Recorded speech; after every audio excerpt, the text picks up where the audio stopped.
Hey, what is up, you guys, and welcome back to my channel, Just Simply Sports here.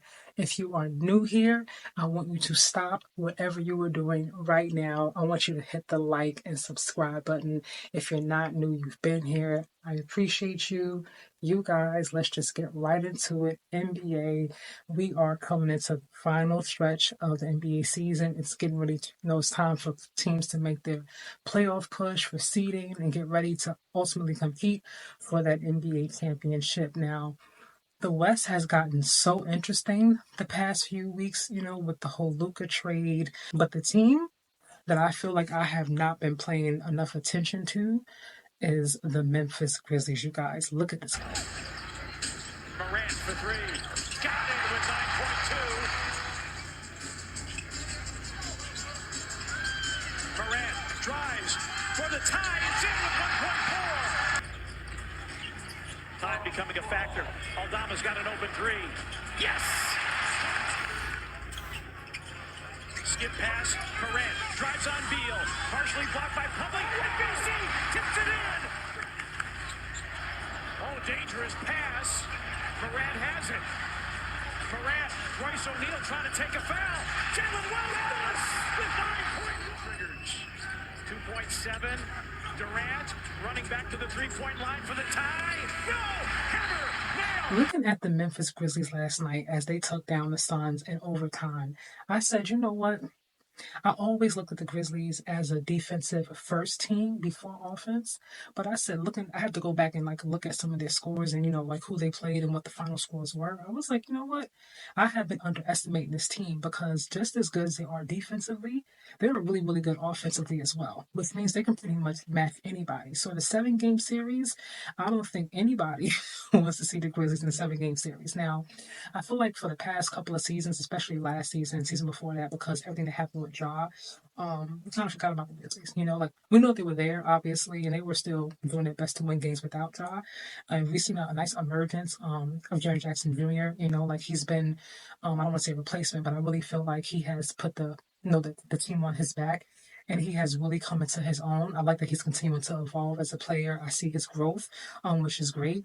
Low key, I think if Ja has too many more injuries or misses too much more time, it might kind of go to Jaren Jackson Jr. being the face of that team, and they might have to share it, just a thought. But I do feel like they are better and they're more whole and complete with Ja's out there. Whether he is dunking the ball or not, I know a lot has been made this season about Ja and about his impact and level of productivity, because he hasn't scored as many points, but his assist is still there. And I think part of Ja's journey, one of the reasons why he decided not to dunk as much anymore or dunk at all, as he said, was because he's starting to mature a little bit. When you want to have longevity, there are certain things to me as a player that you cannot do ongoing. For me, Ja and his dunks, as entertaining as it is and as fun as it is to watch, I always said to myself, number one, how long is that style of play going to last? Because every time he came down, I was at home like, ooh, hope he doesn't break a bone or really, seriously hurt himself because, he's flying so high and he's not that big of a guy, no shade.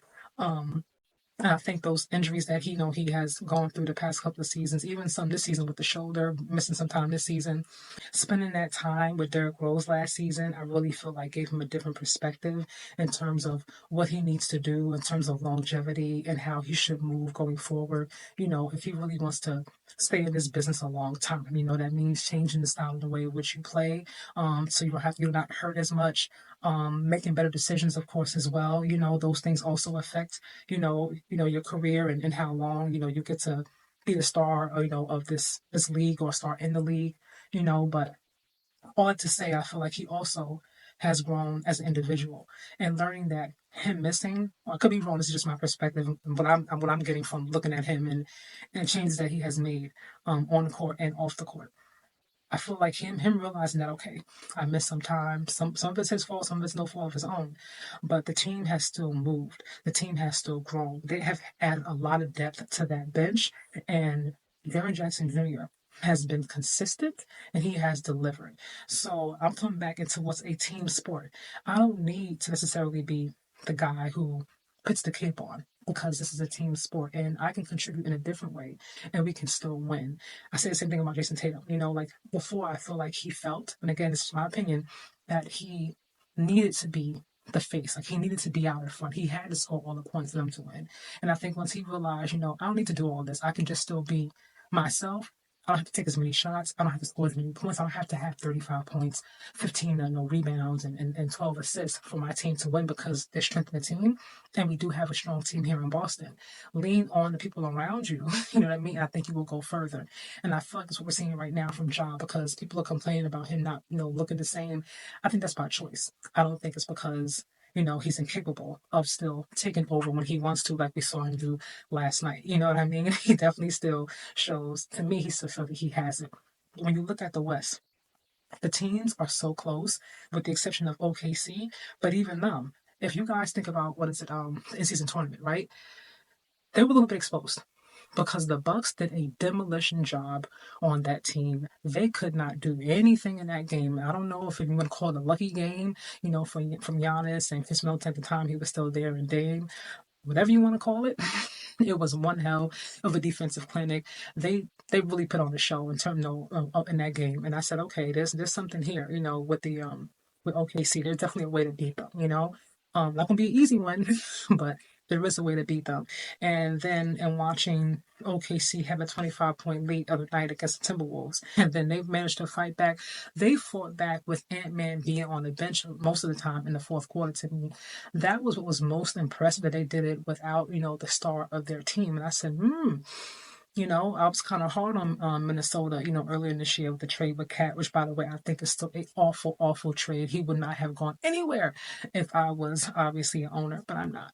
But I said to myself, okay, there's something there. You have the rookies that are stepping up in the absence of Julius Randle, DiVincenzo, and they were still able to come back and pull out that kind of win was extremely impressive. Now, they play back-to-backs the same team, so obviously somebody must have been tired, I'm sure, because people are still human.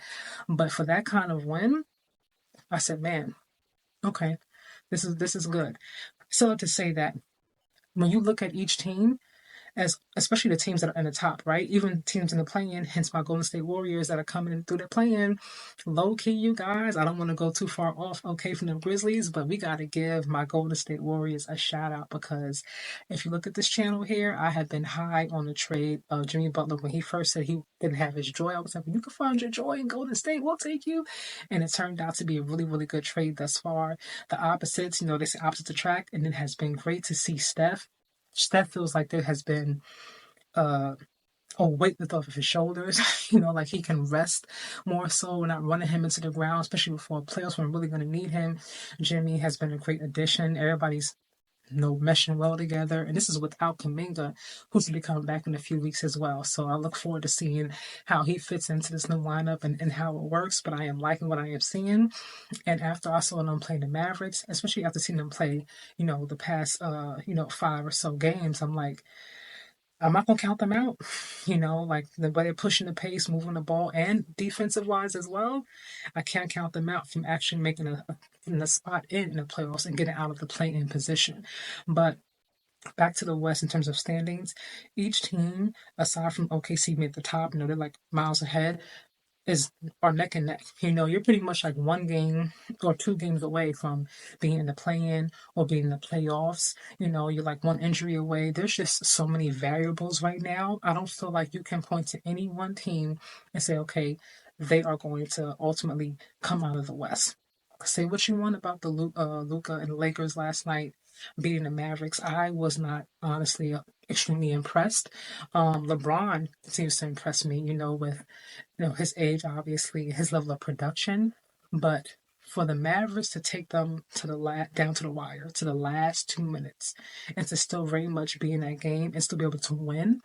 When you have Luka, when you have LeBron, when you have Vandal back, when you have Rudy, when you have AR who's been playing, pretty much lights out for the past, what, 8 games. I'm like, what happened here?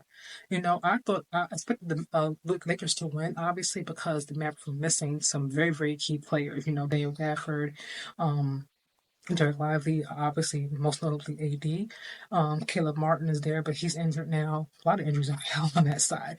But I thought for sure it was going to be a blowout win, and it was anything but.